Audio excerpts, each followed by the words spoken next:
Sejam bem-vindos ao Altos Papos, um programa em que falamos sobre autismo. Aqui a gente recebe profissionais de educação e de saúde, autistas, mães atípicas. Hoje eu vou receber uma escritora, Rayane Reis. E hoje nós vamos conversar como o nosso tema hoje, né? Como identificar os gatilhos para as crises muito comuns nesse nosso mundo autista.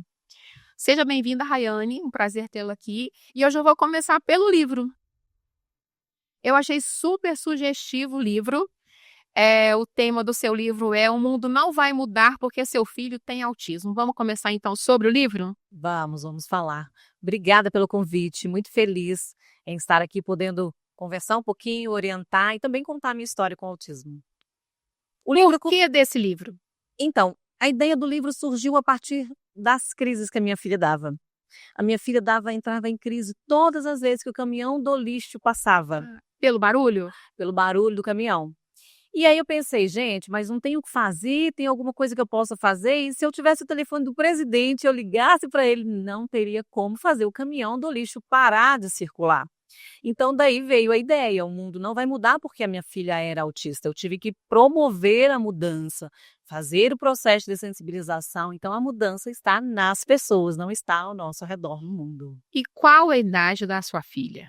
A Riane hoje está com 7 anos de idade, mas ela foi diagnosticada com 1 ano e 11 meses.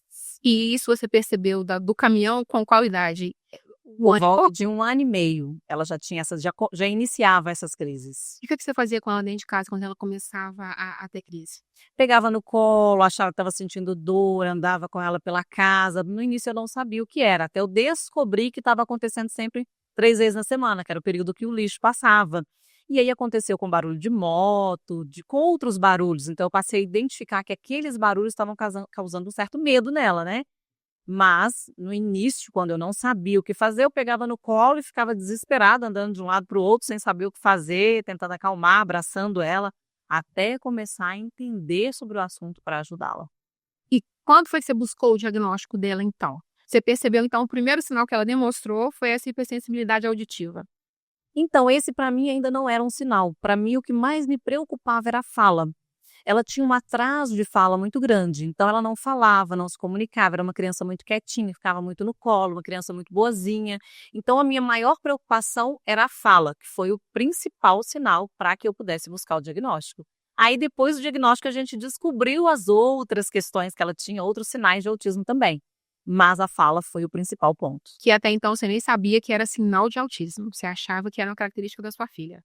Na verdade, eu acreditava naquele ditado popular, né? Que, por sinal, não acreditem nisso. Ah, sua criança vai falar daqui a um tempo. Espera o tempo da criança. Não, daqui a um tempo ela vai falar. Então, eu estava esperando esse tempo chegar e esse tempo não chegava de jeito nenhum. Até que a gente levou essa dúvida até um profissional. Ele fez o MChat. E aí, a partir do MChat, a gente começou a buscar, em tentar entender o que era, se era mesmo autismo ou não, aquele atraso de fala, porque até então eu também não sabia que era atraso de fala. E ela é a segunda filha. Ela é a O menino segunda que é o mais velho. Isso. Então não era Maria de primeira viagem, você já tinha uma referência comparativa. Eu tinha uma referência, mas eu tinha uma referência muito precoce, porque o Davi, ele foi uma criança que andou com 10 meses, foi uma criança que falou com 1 ano de idade, então ele falou muito cedo, andou muito cedo. Então as pessoas ficavam me falando, não compara um filho com o outro, cada um é de um jeito. Então eu estava tentando não comparar, apesar de que eu achava muito estranho. Mas ela tinha 1 ano e meio e não falava nada, nenhuma palavra, ela só soltava gritinhos, mais nada. E foi desesperador.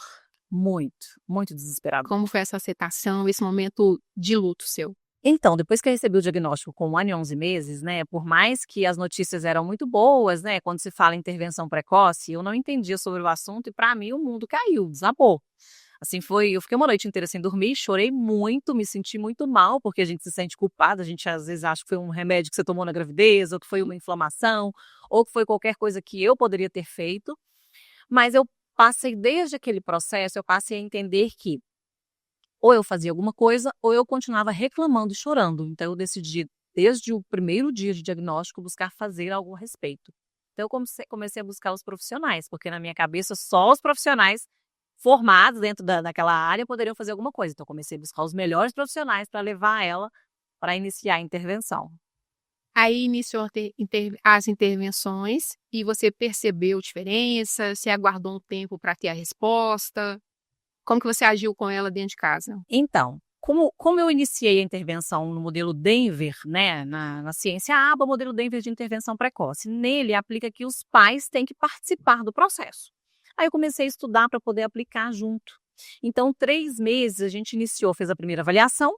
Aí na segunda avaliação, 3 meses depois que eu já estava fazendo algumas coisinhas com ela em casa, mesmo sem saber, ela desenvolveu de uma forma tão grandiosa que eu ganhei força. Falei, gente, eu sou só mãe, mas eu como mãe, eu posso ajudar essa menina a desenvolver, então eu vou estudar um pouco mais sobre isso aqui para que eu possa fazer algo a respeito. E aí eu comecei a estudar. E aí, 2 anos depois, a gente viu uma diferença assim enorme. Ela saiu do nível 3 de suporte e veio para o nível 1. Então, era uma criança que não falava, não interagia, não conversava, não se comunicava, chorava, tinha medo de barulho. Ela conseguiu desenvolver todas as habilidades. Hoje, ela não tem atraso nenhum no desenvolvimento. Por quê? Porque eu fiz a minha parte em casa, mas eu busquei bons profissionais para ajudar. Então, a gente fez aquela conexão mesmo, uma conexão que vale muito a pena e que, inclusive, eu aconselho as famílias. Para que sua criança possa desenvolver, é interessante que você faça uma conexão. Conexão entre os pais, professores e profissionais. Essa conexão é uma junção de trabalho em conjunto para que a criança possa desenvolver. A gente tem que simplificar o autismo, mas a gente, escutando, fica parecendo que é fácil, né? Fica parecendo assim, não, tranquilo, ela só fez isso, ela só fez as intervenções, ajudou em casa, colocou em mãos profissionais. Agora, assim, na prática, como você lidou com a sua filha dentro de casa? Bom, eu chorei muito, Sim. porque Não, eu ia perguntar em relação, assim, na prática, porque você fala quando a gente fala, assim, das intervenções, das brincadeiras, dá exemplo pra gente como que você lidava com ela dentro de casa? então, o que eu passei a aprender? Eu passei a aprender que a gente tem que intervir a criança brincando com ela. Aham. Então, o modelo Denver de intervenção, que foi o que eu escolhi de acordo com a idade dela e que eu sou defensora porque salvou minha filha, fez ela desenvolver muito rápido, ele implica que você tem que brincar com a criança, você tem que entrar no mundinho dela, se divertir com ela e ao mesmo tempo ensinar. Então eu fazia assim, na hora de dar comida eu falava, olha o morango, vou comer o morango, nham, nham, nham, nham, nham. Ah, agora eu quero beber água, vou beber água. Então eu fazia Fazendo sons para ela. sim, eu fazia gestos, sons para que ela pudesse associar água, água, morango é morango, isso aqui é bolo, isso aqui é bala. E eu vestia uma roupa, ó, vou vestir a blusa, agora o short, agora a sandália. Então a gente sempre ia brincando um pouquinho, mas estimulando ao mesmo tempo. Isso fez toda a diferença, porque eu não precisava só sentar com ela no chão para poder brincar e fazer o processo de interação. Eu fazia ali nos cuidados pessoais, no dia a dia, no momento de cuidar, dar um almoço, dar um banho, conseguia fazer intervenção brincando com ela. E aí nesse caminho, nessa jornada, as crises foram diminuindo. Sim, elas foram diminuindo porque a gente aprendeu a lidar, Ah. né. Primeiro porque eu aprendi a identificar, então assim, ela tinha medo de barulho do parabéns, então eu não cantava mais parabéns com ela fazendo barulho, porque eu sabia que aquilo era um gatilho. Eu não levava ela a festas com tanto barulho mais, porque eu sabia que as festas eram um gatilho para ela, ela tinha muito medo de locais barulhentos, ela ficava muito no meu pé, chorava muito. No momento de parabéns, das festinhas que a gente ia, tinha que sair correndo com ela do local do parabéns. Então eu aprendi a identificar. No começo eu fugia com ela daqueles ambientes, mas eu fui inserindo aos poucos e fazendo a dessensibilização. Então a gente foi fazendo tudo de forma lúdica. Tudo que eu quis ensinar para a Riane, eu ensinei brincando com ela. Então a gente brincava de parabéns em casa, a gente brincava de cantar uma música que ela às vezes ia ouvir em algum local que a gente ia. Então eu fui introduzindo tudo isso de forma lúdica, brincando com ela para que ela não percebesse que ela estava sendo dessensibilizada daquelas dificuldades que ela apresentava. O liquidificador, por exemplo, ela tinha muito medo, eu ligava, era uma gritaria danada. Eu passei a fazer muito suco de morango, porque ela gostava muito de suco de morango, então eu batia o suco de morango e já ligava o liquidificador e falava, suco de morango! E entregava para ela associar que o barulho fazia um suco. Então você não afastava do barulho, você chamava ela para participar do barulho. Isso. É isso? Eu chamava ela para participar e ao mesmo tempo fazia uma associação. Aham. O que é uma associação? É você associar o que a criança gosta muito. Se a criança gosta muito de chocolate, você vai inserir o chocolate no meio daquele processo que ela tem medo ali. O que eu fiz com o caminhão do lixo? O caminhão do lixo passava, Não deixou de passar. não deixou, e ela continuou entrando em crise. O que eu fiz? Eu jogava presentes pelo muro. E aí eu jogava e falava, ó, o caminhão do lixo deixou um presente para você, vamos abrir? E aí a gente ficava assim, eu escondia às vezes o presente nas costas, quando passava o barulho, vai cair! Aí jogava, caía, ela olhava, ele jogou um presente pra você, viu só? Todas as vezes que tem esse barulho, tem presente. Então ela começou a associar e perdeu o medo. Ela começou a falar assim, não, esse barulho é um barulho bom. Esse barulho sempre manda uma coisa legal pra mim. Faz isso até hoje não, né? Às vezes faço. Eu fiz esses dias do Mineirão. A gente foi semana passada, conheci o Mineirão, foi uma experiência maravilhosa. E aí a gente foi, e aí levei bala, levei um tanto de coisa, e aí teve gol, aí as pessoas começaram a gritar, e eu fiquei desesperada, falei, e agora? E aí eu gritei, falei, filha, papai tá muito feliz, a mãe tá muito feliz, e ela foi gritando junto também. Então a gente foi fazendo associações. Sempre eu uso algo a favor, para sempre você mostrar para a criança a importância daquilo, né? A importância de ela ter a convivência em grupos, ter convivência com outras pessoas, porque isso vai fazer diferença e é necessário para a criança, né? Para todos nós precisamos ter convívio em grupo, a criança autista mais ainda. Nosso assunto hoje é como identificar esses gatilhos. Você falou da hipersensibilidade auditiva. Quais outros gatilhos da sua filha você pôde perceber nela?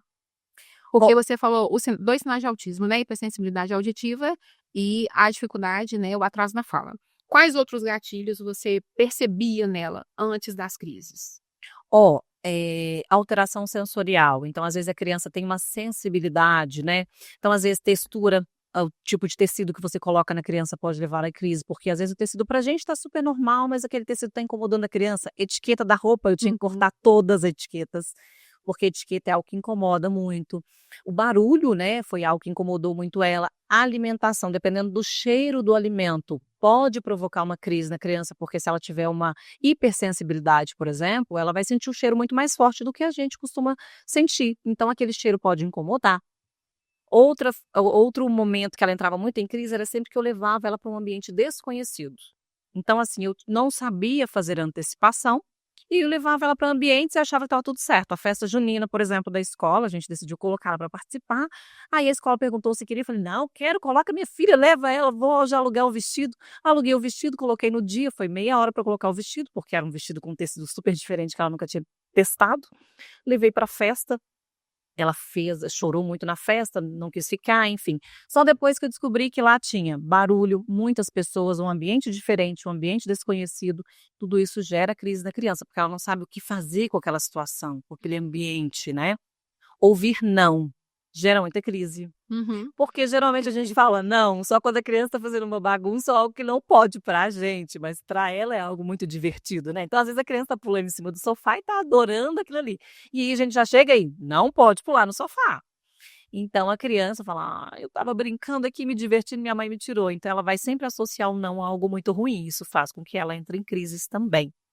Sensações internas faz com que a criança entre em crise. A gente esquece que por trás de um autista tem uma criança que fica doente, que tem gripe, que tem garganta inflamada, que tem dor de ouvido, dor de dente, né? Então essas sensações faz com que a criança entre em crise, porque às vezes ela tenta mostrar pra gente e a gente não consegue identificar, então a criança acaba entrando em crise por dores. Nem sempre o culpado é o autismo, nem sempre a culpa é do autismo. Pode ser a parte clínica também, que a mãe, até por excesso de cuidado ou falta de tempo, acaba deixando de lado.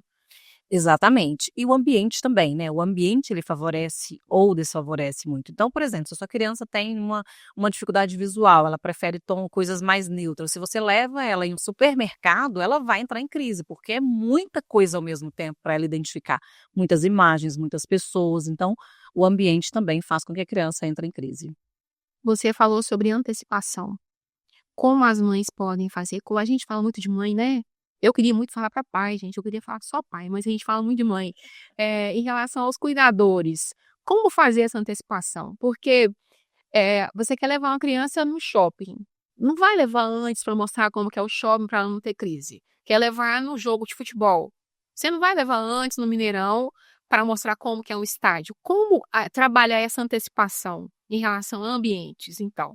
Tem 3 tipos de antecipação. Tem antecipação visual, que é antecipação por imagens. Então, você vai imprimir imagens, você vai recortar ou você mostra no celular, que seja, imagens daquele local onde você vai levar. Se é um shopping, tenta encontrar um vídeo daquele de apresentação do shopping para a criança ver como é um shopping, o que é um shopping. E sempre que você levar, não vá para ficar 4 horas se a criança nunca foi. Vá para ficar 15, 20 minutinhos no máximo e vai embora, para você ir o quê? Apresentando aos poucos aquele ambiente para a criança. Mas você antecipa de forma visual, mostrando imagens. Se você vai fazer uma viagem, por exemplo, você mostra imagens do local para que a criança possa ver. Você faz antecipação verbal, porque muitas vezes a gente acredita porque a criança não fala, ela também não ouve. Ela não Aí não entende. conversa, né? Não, e aí a criança entende tudo. Então antecipa para a criança, ó, semana que vem, sábado que vem a gente vai no shopping, a gente vai fazer um passeio muito legal, então a gente vai passear nas lojas, a mamãe vai comprar um sapato novo para você, um sapato novo para a mamãe, enfim. Vá para fazer algo, mas vá para fazer algo que a criança goste também. Então faça a associação dentro dessa antecipação. Por exemplo, você vai no shopping e a criança ama sorvete, leva ela para tomar um sorvete, para que ela possa entender que no shopping tem algumas coisas legais. Não é só barulho, né? Tem um barulhão, mas tem também um sorvete delicioso. Então ela vai começando a entender aquele processo e aceitar melhor, né. E tem antecipação por tempo, que é a antecipação que você pode falar: "Ó, a gente vai no shopping hoje às 13 horas. Ó, a gente vai no shopping agora às 13 horas. Ou pode falar alguns minutos antes. Chegou no shopping, você estipula um tempo para ir embora. Daqui 30 minutos a gente vai embora. Daqui 20 minutos, para você ir acalmando a criança, para que ela possa aceitar e entender que vai ter aquele momento perturbador, mas que vai passar.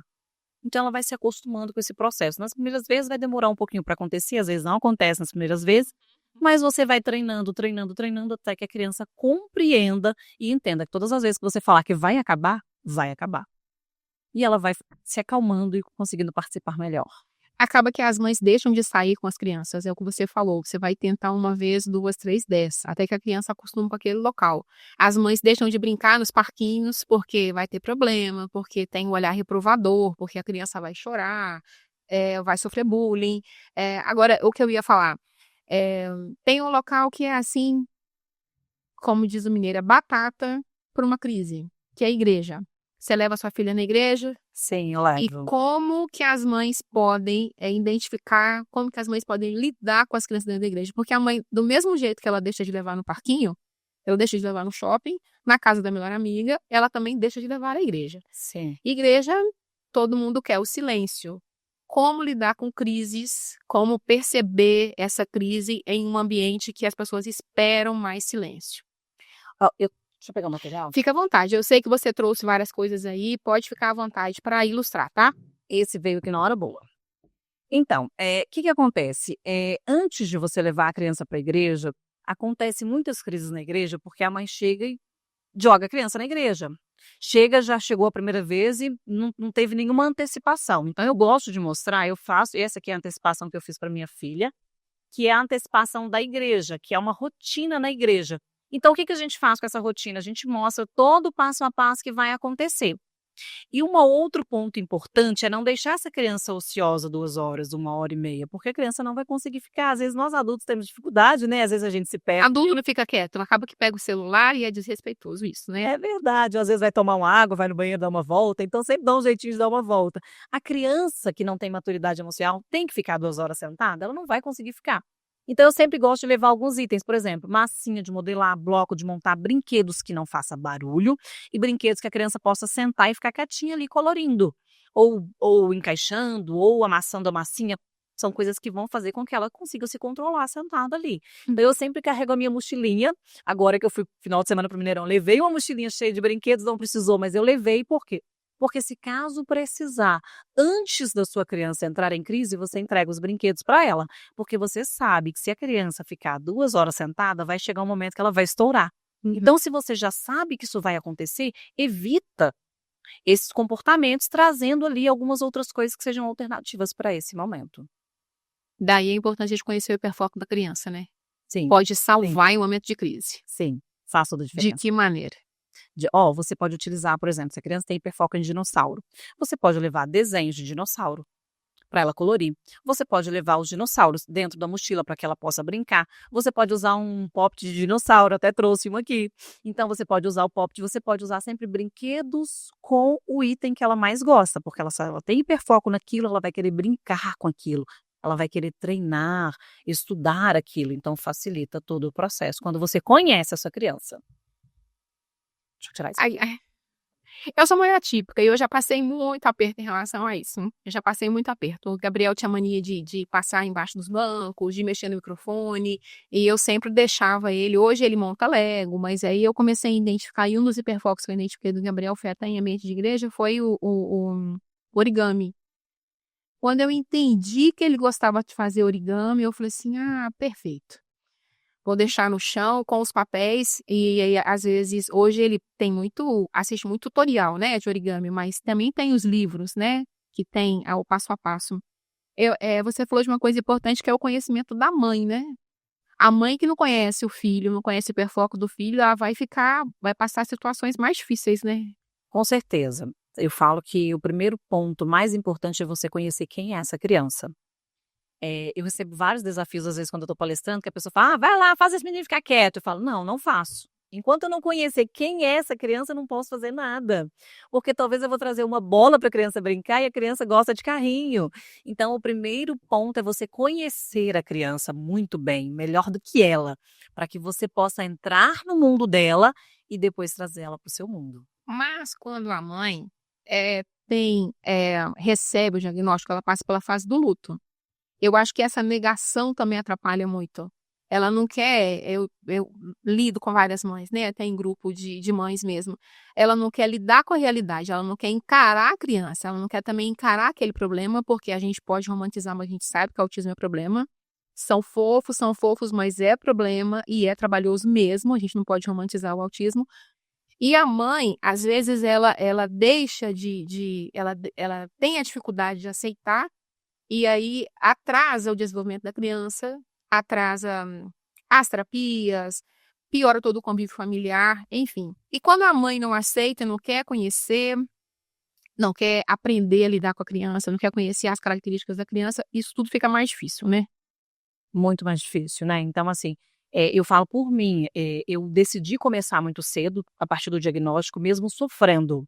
Eu tive muitos dias que eu chorava, eu sentava com minha filha para brincar, ela virava de costas para mim, e eu achava: "Meu Deus, minha filha não me O que ama. que eu tô fazendo de errado, O né? que que eu tô fazendo? Eu tô fazendo tudo errado", e aí eu chorava com a psicóloga. Então assim, o primeiro ponto, essa mãe precisa de psicólogo.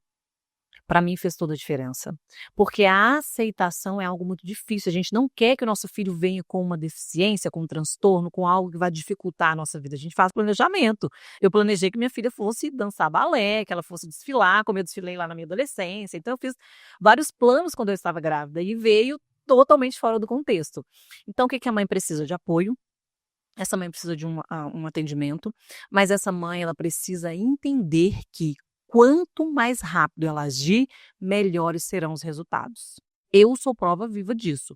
A intervenção precoce, ela tem estudos científicos comprovados que ela tem um resultado, uma eficácia muito grande. Então a mãe precisa intervir o quanto antes. Se ela não consegue, busque ajuda. Né, busque o podcast, busque a mim nas redes sociais, mas busque ajuda para que ela possa entender como ajudar essa criança, porque isso vai fazer toda a diferença. E um outro ponto que eu acho interessante também é esquecer um pouco o diagnóstico, porque você esquece o nome autismo e pensa assim: o que que meu filho não sabe fazer? O que que eu posso ajudar meu filho a fazer? Meu filho não sabe falar. Como eu posso ajudar meu filho a falar? Meu filho não sabe interagir, brincar com outras crianças. Como eu posso ensinar meu filho a brincar com outras crianças? Então você vai pensando em ajudar essa criança a desenvolver e não focar no autismo. Isso para mim foi primordial, focar nas dificuldades e ensinar ela a desenvolver. Aí eu vou tocar em outro ponto importante também que você está falando. Você diz que a sua filha foi diagnosticada novinha, nível 3 de suporte, e hoje ela tem nível 1. Quando eu comecei lá atrás, eu falei assim, parece fácil, né? Mas não vi o que que a mãe fez, o que os especialistas fizeram. Em outro episódio, eu entrevistei uma psiquiatra infantil e ela fala o quanto a gente fica limitado a essa divisão do autismo. Nível 1, nível 2, nível 3. É como se fosse para o nível 1 um acalento para a mãe. Olha, você vai ter menos trabalho e não é assim que funciona. E também para o nível 3 de suporte, aonde que estão as de nível 3? Porque o que a gente vê, a mídia mostra um autista inteligente, um autista funcional, um autista que está se sobressaindo por algum hiperfoco. Mas a mídia não mostra com tanta frequência um nível 3, que são essas crianças que muitas vezes, e até adultos, ficam acorrentadas dentro de casa. Sim. Porque tem muitas comorbidades, porque são supermedicadas, porque as mães não dão conta nem de contê-las dentro do ambiente de casa, né? Infelizmente, é assim, de partir o coração quando você vê um vídeo de um adulto ou de uma criança nível 3, mais adulto, né? Porque aumenta a força, né? Sim. De homens já, principalmente homem, né? Acorrentado. Porque a família tem medo que eles machuquem outros da família ou que agrida pai e mãe. Então, eu queria que você falasse um pouco sobre essa classificação nível 1, nível 2 e nível 3, porque eu acho que até divide as mães, né? Eu acho que os grupos de mães têm mais autistas, 1 e 2. As de 3 é como se o que a gente falasse não tivesse na realidade delas. É muito mais grave do que isso. Fala um pouquinho na sua experiência sobre essa classificação 1, 2, 3. Então, assim, o nível 3 claro que é o nível mais difícil, mas as pessoas às vezes falam que o nível 1 é um nível leve, tranquilo, a criança não tem nada, não. Então, assim, cada criança tem o seu desenvolvimento, tem o seu jeito, tem o seu perfil. Então, não confunda, não é porque a criança está no nível 1, que está no considerado leve, que é leve. Não é. A criança entra em crise, a criança tem as suas reações, ela tem momentos de agressividade, então ela pode ter momentos sim. A diferença é que geralmente no nível 3 a criança não fala. Então, quando não fala, eu falo que é algo que incomoda, né, a grande maioria e que é algo perceptível, porque no nível 1 não é perceptível os comportamentos às vezes. Às vezes a criança está passando por um momento de crise ali, ela Mas ela está se não tá, comunicando, né? só que ela está De alguma falando. forma. Então, assim, eu acho que as pessoas colocam muito a fala como um diferencial, sabe? É nível 3 só porque não fala, é nível 1 só porque fala. Mas eu acredito que nos 3 níveis, eu passei pelos 3, né, então nos 3 níveis é tudo muito desafiador, a gente precisa de apoio, a gente precisa de profissionais e nós precisamos de apoio político, a gente precisa de políticas públicas para trabalhar o autismo adulto. Por quê? Porque eu vejo mães que estão sobrecarregadas, principalmente dos níveis 2 e 3, que não sabem o que fazer, não sabem como lidar e não tem ali, a criança, adolescente, perde atendimento durante o período e aí adulto não tem. Então a gente precisa pensar sobre isso, sabe? Acho que a gente precisa estudar e entender mais sobre isso, cobrar mais, porque toda a família precisa de apoio. E um outro ponto importante é que, independente do nível que a criança esteja, a família precisa de apoio psicológico, que não acontece hoje. Né? A gente precisava de um atendimento para a família também, para que ela tenha forças para dar conta de enfrentar todos os desafios e todos os níveis, que infelizmente também é algo que não acontece. A mãe precisa de ajuda primeiro, né? Mas na falta do dinheiro, e a gente sabe que a maioria não tem o dinheiro para fazer o tratamento das crianças, a mãe não paga a própria terapia. Ela vai focar na terapia da criança. Exatamente. Os pais, na verdade, né? Que se pai e mãe fizessem terapia, eu acho que ia ser bem melhor. Agora eu vou voltar na questão dos níveis. O que você observou de diferença na sua filha nessa jornada? Foi em relação à fala, às crises, ao comportamento? A interação dela também melhorou? Eu diria que tudo. Bom, a Riane, com 1 ano e 11 meses, ela tinha desenvolvimento para um bebê de 6 meses de idade. Ela tinha um atraso significativo. Então, assim, ela era um bebê que não fazia praticamente nada. Se você sentasse ela aqui, ela ficava o dia inteiro sentada e não se incomodava com nada. Então, a Riane desenvolveu. A diferença foi na fala, na interação social, na comunicação, porque ela não só aprendeu a falar como ecolalia, como ela aprendeu a se comunicar, no brincar, no autocuidado. Então, ela desenvolveu muito as questões de escovar dente, tomar banho, tudo isso, desfraude, seletividade alimentar. Então, tudo isso ela desenvolveu com terapia. Praticamente eu não tive nada que ela não aprendeu com terapia. Então, para mim, a terapia foi um diferencial, porque no nível 3 ela não fazia praticamente nada. Ela era um bebê que se colocasse ela em qualquer lugar, ela ficava. No nível 1, ela já é uma criança super funcional, que consegue fazer quase tudo. Tem as suas dificuldades ainda? Tem dificuldades motoras, ainda tem algumas dificuldades em alguns momentos de crise, com relação a perder, desafios. Tem alguns desafios que ela enfrenta, mas são desafios bem mais brandos em relação ao nível 3. Você comentou sobre ecolalia. Explica pra gente o que é ecolalia. A ecolalia é quando a criança repete o que ela ouve, né? Então pode ser uma ecolalia tardia ou pode ser uma ecolalia imediata. A tardia, por exemplo, ela viu um desenho há um mês atrás e ela vai lá e repete aquele desenho, aquelas frases, a fala igual. A ecolalia imediata é quando ela repete exatamente o que você falou. Passei por isso. Eu perguntava assim, Riane, você quer água? Ela falava, Riane, você quer água? Repetia. Só repetia, falava, meu Deus, o que eu estou fazendo de errado? Essa menina não me responde. Então isso é uma ecolalia que faz parte do processo de desenvolvimento da fala. Sobre as estereotipias, ela tinha alguma? Melhorou? Como que ela está hoje? Ó, ela tinha uma estereotipia que me incomodava muito. Ela pegava a língua e colocava aqui, ó, no queixo. Eu não sei como conseguia. Era uma língua Ela enorme. colocando a língua pra Aí fora ela toda fazia hora. aqui, ó, o tempo todo. Então a gente foi trabalhando, porque era algo que não era muito aceitável na sociedade, né? Mas no mais ela não tem muitas estereotipias, não. Era mais a língua. De vez em quando ela tinha aquele olhar lateralizado, às vezes ela ficava olhando, né, assim pro lado, mas foi por um período e passou. Então foram essas estereotipias que ela apresentou, não teve mais. Em relação à prevalência, a gente sabe que é 4-1, né? Nós aqui no Brasil aceitamos, né? A gente não tem números no Brasil, a gente não tem nem quantidade de autistas, muito menos prevalência. Se não tem quantidade, não vai saber a prevalência. Sim. Mas a gente sabe que é de 4-1, 4 meninos para uma menina. Você deve ter sentido isso também, né? Porque a característica em menino é diferente em menina. Eu tô perguntando isso porque você tá falando da língua para fora. Então, menino vai fazer a língua para fora, só chamar a atenção. Agora, uma menina colocando a língua para fora toda hora, você achava mais estranho. Sim, sim. Você queria ela mais quietinha, qual tipo de comportamento? Então, ela era uma criança muito quietinha. Na verdade, o que acontece? Quando o autismo em meninas, ele é muito confundido com uma menina muito boazinha, muito quietinha, né? Porque era, assim, os relatos que eu recebia dela na escolinha. Nossa, a Mariana é uma criança boazinha demais. Ela não chora. Não chora, ela não chorava por nada. Só chorava quando estava em ambientes com barulho. Ela não chora, é uma menina quietinha, uma menina boazinha demais, uma menina super quietinha. Então, isso é algo que é muito comum nas meninas, né? E a gente tem, assim, tem a tendência de achar que a criança que é mais agitada é uma criança bagunceira. E eu acho que isso é algo importante a verificar também, porque uma criança agitada demais, ela pode ter uma hiperatividade. Agora, uma criança quietinha demais também não é uma criança tímida, gente. Eu lembro de um médico que falava assim comigo: é melhor você ter que segurar a criança do que ter que empurrar ela.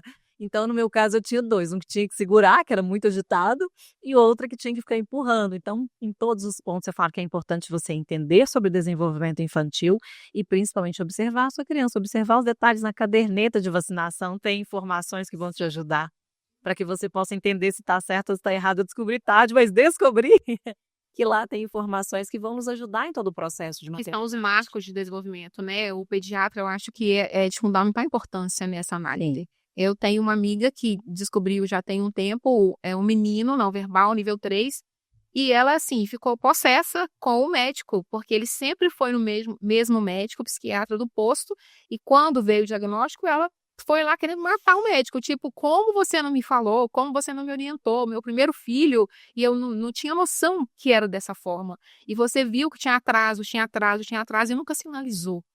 É muito importante a participação do pediatra também nesse processo, né?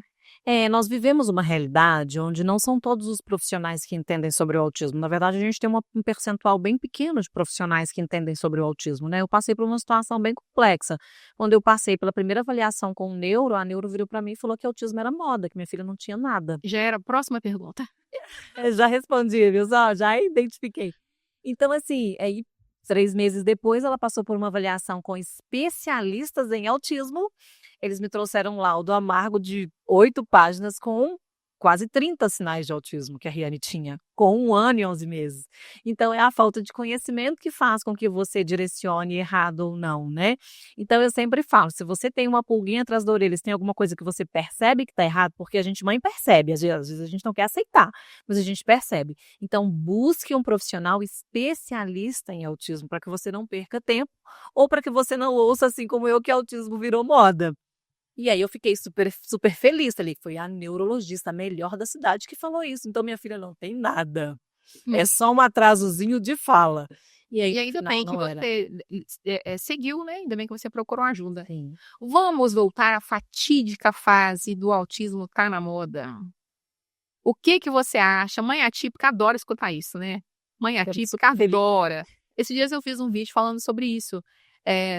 Autismo tá na moda, gente, e é bacana demais tá na moda, porque não tem tratamento, existe bullying, não existe inclusão, não existe política pública, as mães não têm direito, o BPC não é todo mundo que recebe, então a gente tá querendo estar na moda. estar na moda.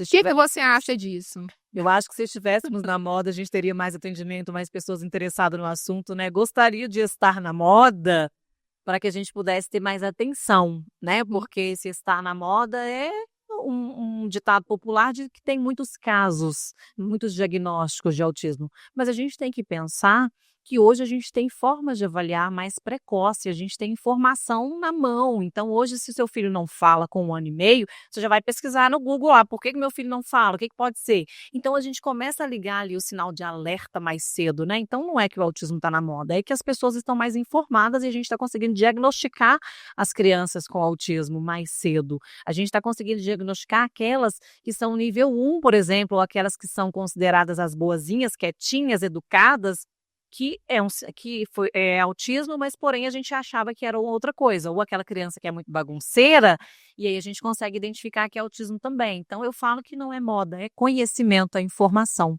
Então, os diagnósticos aumentaram porque também aumentou o nível de informação sobre autismo. Sim. Hoje está muito mais acessível. Há 10 anos, quando saiu o diagnóstico do Gabriel, não tinha um livro para ler, não tinha um vídeo para assistir, não tinha como. Um tempo atrás eu fiz uma live com uma pediatra e ela falou isso. Há 10 anos você não fazia uma live com um pediatra, você não fazia uma live com um psiquiatra do outro lado do mundo. Então, hoje aumentou o nível de informação e facilitou, né, as pessoas esse entendimento sobre o autismo. Eu acho que facilita muito, né? A internet está aí para nos ajudar em todos os pontos, a gente tem que saber utilizá-la. Eu sempre falo que a gente tem que utilizar as telas a nosso favor, né? Até um ponto para falar Vamos sobre falar sobre telas, então. telas. Então, eu acho que é interessante. Eu não sou uma mãe que tirou a tela 100% dos meus filhos. Os meus filhos têm acesso à tela, mas eles têm acesso ao que eu quero e tempo limitado. Então, eles não têm acesso a um TikTok, por exemplo, que eles vão ficar rolando videozinhos que não é interessante para a idade deles, que não é algo direcionado para eles. Eles vão assistir algo que eu queira que eles assistam. Então, é interessante que você faça uma associação. Eu sempre falo que a tela tem que estar a favor da mãe. Uhum. E ela tem que ajudar a criança a desenvolver alguma coisa. Então, ela não tem que estar ali só para suprir o tempo, porque às vezes a gente precisa mesmo colocar a criança na televisão para fazer Conseguir fazer uma coisa, né? para tomar um banho, para fazer alguma coisa. Então, eu acho que isso é uma necessidade de mãe. Mas a gente precisa orientar essa criança, direcionar, fazer os bloqueios necessários se você vai liberar algum aplicativo para essa criança ou algum jogo. Tem que fazer os bloqueios, não deixar com que essa criança tenha comunicação com outras pessoas lá fora, para que ela tenha segurança em utilizar as telas e para que elas sejam utilizadas de forma eficaz e segura. Lembrando que tela não provoca autismo. Não provoca. É muito comum, né? Esse assunto ficou muito falado. Uhum. Por quê? Porque a tela, ela retrai a criança, ela fica sem interação social, ela fica sem comunicação, ela aumenta o hiperfoco em tela, ela fica uma criança mais agitada, né? O cérebro dela funciona de uma forma diferente devido aos estímulos que recebe da tela. Então, são reações parecidas com as crianças autistas, mas não causam autismo. Sim, a gente deve evitar, né? Educar. Agora tem um assunto que a gente não falou ainda que eu queria ressaltar também. Quando a gente fala de crises, a gente fala sobre os gatilhos. É como identificar o que está provocando crise no seu filho, o que está deixando ele desconfortável. Agora, em momentos de crise, a mãe não, por exemplo, a mãe não conseguiu identificar, não conseguiu fazer antecipação e a criança entrou em crise. O que não fazer? Porque a gente fala do que mudou a rotina, tá em um ambiente que está com muito estímulo sensorial, tá em um ambiente desconhecido como o da sua filha. Em ambiente desconhecido, ela ia dar mais trabalho. Agora, a criança já começou o grito, depois a gente vai falar sobre a diferença de crise e birra. A criança já começou o grito, já começou o choro, já começou o escândalo. Independente do ambiente, o que a gente não pode fazer como cuidador?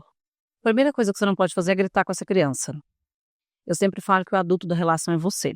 Então, se você não quer que a criança grite, bate, morta, você também não pode ter comportamentos de irritação com essa criança. Você precisa dar o exemplo, né? Tem um ditado que fala que o exemplo, ele arrasta, né? Então, é exatamente isso. Não adianta você falar com a criança para parar de chorar se você está gritando com ela. Então, você tem que se abaixar, ficar na altura dessa criança, demonstrar empatia por ela, falar bem baixinho e acolher. No momento de crise, é acolhimento. Então, você pode usar um objeto sensorial, você pode usar uma pelúcia, você pode dar um abraço, você pode dar colo, você pode tapar os ouvidos dela se ela estiver em algum local com barulho, para diminuir ali o som.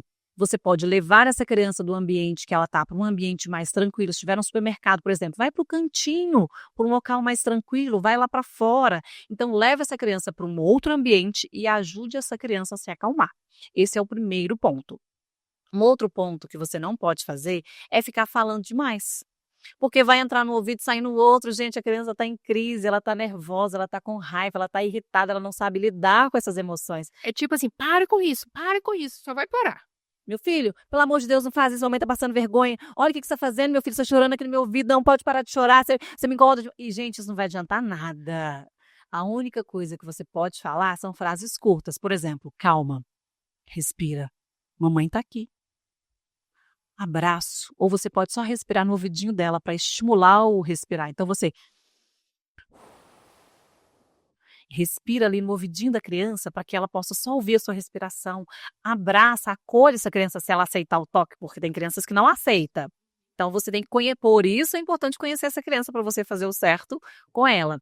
Então você acolhe, ajuda.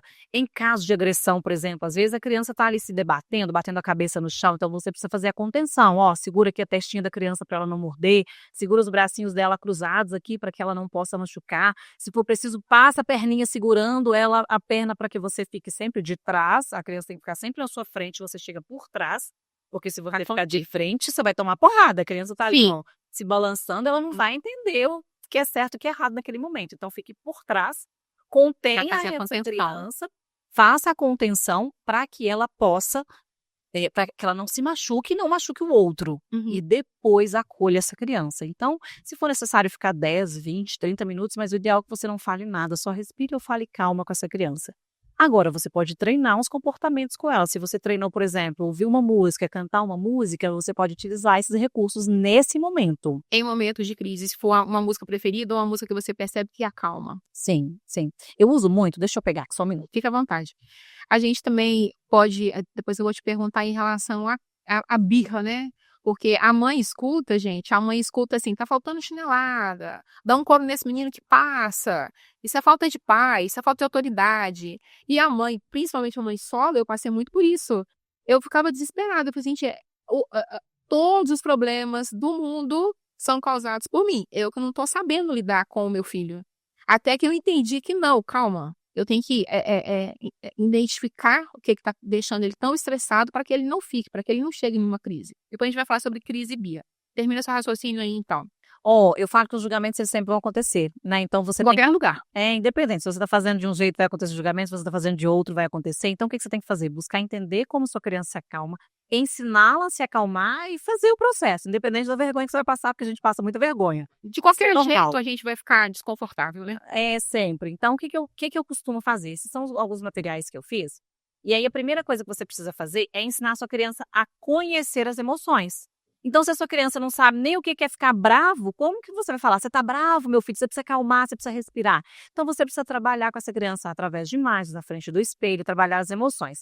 E aí, esse aqui é um outro brinquedinho. E são emoções simples, que pra gente passa batido. Volta aqui, por favor. São emoções simples. Por exemplo, ensinar a expressão do rosto de alguém que tá pensando. Ensinar que a pessoa tá desanimada. Como que ela vai aprender que o outro tá bravo, que o outro tá com medo? O coleguinha está confuso, ou a professora, o coleguinha está com ciúme. Então, são expressões faciais, né? São expressões de emoções que a gente deve ensinar para a criança. E que a criança autista tem dificuldade para identificar. Sim. Né? Então, a gente precisa treinar, treinar mesmo. Eu sempre fiz assim, eu falo que a gente, depois de mãe de autista, a gente tem que virar uma atriz, né? Aí eu ficava em casa, eu fingia que me machucava. Falava, eu me machuquei, meu pé, eu chutei meu pé. Então, eu fazia aquele drama todo, ela olhava para mim assim, falava, acho que minha mãe tá doida. Mas aí você vai mostrando para a criança, para que ela aprenda onde pode acontecer os comportamentos, né? Às vezes eu fingia assim, a gente fingia de empurrar um ao outro. O coleguinha empurrou. Ele tá chorando. Por quê? Porque empurrou. Então você vai simulando situações para a criança aprender. Principalmente situações que acontecem na escola. Então é um treino diário mesmo para você ensinar as emoções para a criança. Esse é o primeiro passo, faz toda a diferença para você treinar com a criança. E aí o segundo passo é você colocar algumas estratégias. Essas aqui são algumas estratégias bem pessoais que eu fiz com a Riane. Mediante as características dela. Exato. Cada criança tem a sua característica. Então você pode usar algumas para todas as crianças, mas você vai observar o perfil da sua criança para que você possa usar. Por exemplo, uma técnica para acalmar, abraçar uma pelúcia. Minha filha ama pelúcia, a gente tem coleção de pelúcia, então para ela vai funcionar. Se a criança não gosta de pelúcia, não vai funcionar. Então, pode ser um herói, um brinquedo, um carrinho, um dinossauro, algo que a criança gosta muito. Ouvir uma música ou cantar uma música. A gente criou uma música lá em casa, então a gente canta. calma, respira, vai dar tudo certo. E aí sempre que ela ficava É a mesma música. a mesma música para acalmar. Então entrou em crise, a música calma. E aí vai cantando a música lá, a mamãe vai treinando a música, não sabe cantar, mas vai cantando. Então você vai treinando com a criança, porque esse momento é o momento dela se controlar. Você pode pegar um brinquedinho que ela gosta, por exemplo, e vamos contar até 10. Então, ó, contar até 10. 1, 2, 3, 4, 5, 6, 7, 8, 9, 10. Agora no verde, vamos contar até 10. 1, 2, 3. No momento de crise, a Ela criança mudou o foco, né? ela acha que tá brincando, mas não é. Você tá contando até 10 com ela para passar aquele momento de raiva, para direcionar. Como ela não tem ali discernimento, ela não consegue entender, identificar que ela precisa se acalmar, a gente vai ensinando ela a acalmar de forma lúdica, de forma prazerosa. E aí, para finalizar, eu uso o kit da calma. Essa bolsinha aqui parece uma bolsinha de acessório feminino, mas é de acessório de crianças. Então, o que a gente pode fazer? Ó, Kit da calma, pensa nisso. kit da calma. Serve para adulto também, viu? Kit da calma, vamos lá. Tem muita coisa aqui. Aí você pode, por exemplo, ó como está o estado da flor, deixa eu usar. Cheira a flor, sopra a vela. Você está exercitando a respiração dela. Você está exercitando, ensinando ela a respirar sem ela perceber. Então, cheira a flor, eu acho que tem uma velinha perdida aqui. Nós vamos simular que seja esse. Cheira a flor, sopra a vela. E aí você brinca com a criança e simula. Você pode, por exemplo, pegar a bolinha de sabão, não vou soprar aqui para molhar tudo, mas você pode soprar a bolinha de sabão para acalmar a criança. Você pode utilizar itens para a criança apertar no momento de raiva. Olha só. E aí eu falo, gente, às vezes a gente acha que é assim, tem que gastar uma fortuna. Pode ser massinha de modelar, que você pode usar para apertar, ou você pode encher um balãozinho com... Aqui tem abóbora, aquelas sementes de abóbora, e aqui tem dentro do farinha. balão. Aham. Farinha.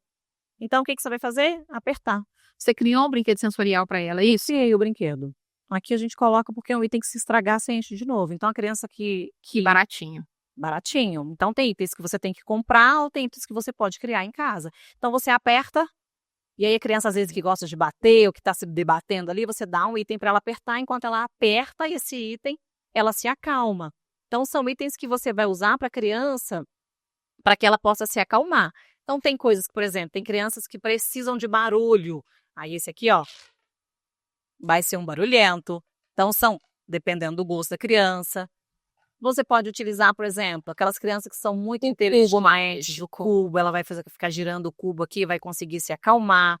Então, são coisas, gente, simples que você pode fazer. Tem crianças que têm hiperfoco em animais, então você coloca os dedoches e vai contando até 10.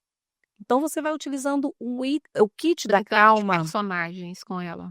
O kit da calma são itens que a criança gosta, são itens que a criança se identifica, ou itens que você vai ensinar ela a se identificar, né? Por exemplo, os fidgets. As minhas crianças não se identificavam, mas eu achei muito fofinho, falei, vou ensinar esses meninos. Então, aqui, ó, você aperta ele, é bem melenguento, ele vai modificando, e aí você vai brincando de apertar. Nesse momento aqui, você se acalmou. Então, você vai treinando com a criança, utilizando recursos que você tem em casa, para que ela possa se acalmar. Em todos os locais você leva o kit calma da sua filha? Em todos os locais eu levo essa bolsa. Todos. Ele está sempre dentro do carro comigo. Levo. Esses dias a gente viajou, fizemos uma viagem de avião, então eu levo. Às vezes eu não quero levar tudo, eu levo alguns. Mas é importante que você tenha uma fonte de recurso antes da sua criança entrar em crise. Ou no momento. Só que você precisa ensinar a utilizar tudo isso aqui antes. Então, o que você precisa fazer? Treinar no dia a dia momentos de se acalmar, mostrar para a criança como ela pode se acalmar brincando com ela. Você brinca primeiro, você faz uma simulação, você finge que se machucou, você finge que sua cabeça está doendo, você finge que você ficou chateado porque perdeu na brincadeira, e aí você vai lá na bolsinha, eu preciso me acalmar. E aí você pega um brinquedinho aqui, tô muito brava agora. E aí você demonstra para a criança como se acalmar. Porque ela vai ver todas as vezes que minha mãe fica brava, ela vai lá e acalma com isso aqui. Então isso aqui é um item mágico. Ela consegue, eu vou conseguir também. Eu vou conseguir também. Então você vai treinando com a criança. E aí quando ela perceber, ela já conseguiu. Hoje, por exemplo, esses dias meu filho estava super chateado e falou, vou lá pro meu quarto para me acalmar. Chegou lá, tá lá. Sozinho, Sozinho, 8 anos de idade. Aí eu olhei e falei, meu Deus, tá dando certo. Então a gente Sim. precisa, Uhum. não só para as crianças, né, gente? Eu acho que a gente tinha que andar com os negocinhos desse dentro do carro, Isso. por andar no O trânsito. cubo mágico, o meu gosta de cubo mágico e ele tem vários cubo mágico e tem uma coisa que é 2x2, 3x3, 4x4 e ele gosta de fazer. Mas eu também percebi que, como ele tem dificuldade de interação, ele chega em um local, chama a atenção ele mexendo no cubo. Então é uma forma dele interagir com as outras pessoas, crianças ou adultos, principalmente dentro da igreja, é uma forma de interagir. Então ele já leva o cubo mágico, já começa a mexer, senta alguém perto, pergunta. É uma estratégia que ele criou para ele conseguir interagir com as outras pessoas, através do cubo mágico. Pergunta básica: não é só você que fica com a sua filha. Então esse kit fica com você. E quando ela é cuidada por outra pessoa? Geralmente eu levo alguns itens, por exemplo, para a Você escola. treinou alguém? Então, geralmente fica com minha sogra, né, que é a avó, e aí a gente ensina para ela algumas estratégias. Então eu acho que se tem alguma pessoa que cuida da criança, você tem que treinar também. Uhum. Essas pessoas. Na escola eu gosto de levar esse material, é um material que eu levo todo ano para todas as novas professoras, e eu levo um kitzinho Você da leva calma. esse aqui? Pra professora? Esse impresso, exatamente. Então eu levo o material, ele tem as cartinhas que você pode brincar também. Uhum. Então o que eu costumo fazer? Eu costumo levar esse material para treinar. Então a gente pode, por exemplo, quando eu estou, eu posso. E a gente pega as cartinhas, que é um brinquedinho que a professora pode fazer na escola, e ao mesmo tempo desenvolver habilidade. Então, quando eu estou, deixa eu ver aqui, bravo. Quando eu estou brava, o que eu posso fazer? E aí você vai olhar aqui nesse informativo quais você quer. Eu posso cheirar a flor, eu posso soprar uma bolha de sabão. E aí você vai colocando aqui as opções para a criança ir começando a entender. Eu posso fazer uma oração, eu posso ouvir uma música, eu posso soprar a vela. E assim você vai treinando e fazendo uma brincadeira com a criança, mas ao mesmo tempo vai treinando. Então eu sempre gosto de levar esse material para a escola, porque é um material para trabalhar as emoções, que é algo que é ensinado na escola. E, ao mesmo tempo, eu fortaleço ali o comportamento da minha filha dentro da escola. E o kit da calma eu gosto de levar, por exemplo, o polvo, aquele polvinho das emoções. Eu gosto de deixar pelúcia, alguma coisa que possa ser utilizada por toda a sala, que é o feedback que eu sempre recebo dos professores. Eu usei com todas as crianças. Eu falei, ótimo, essa é a ideia. No momento de ira da criança, você utiliza um recurso para que possa ajudá-la a acalmar.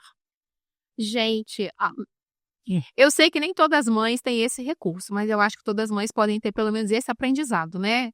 Eu sei que as mães estão sobrecarregadas, elas estão cansadas, elas estão sem esperança. Assim, se você conversar com 10 mães, uma você vê aprendendo sobre autismo.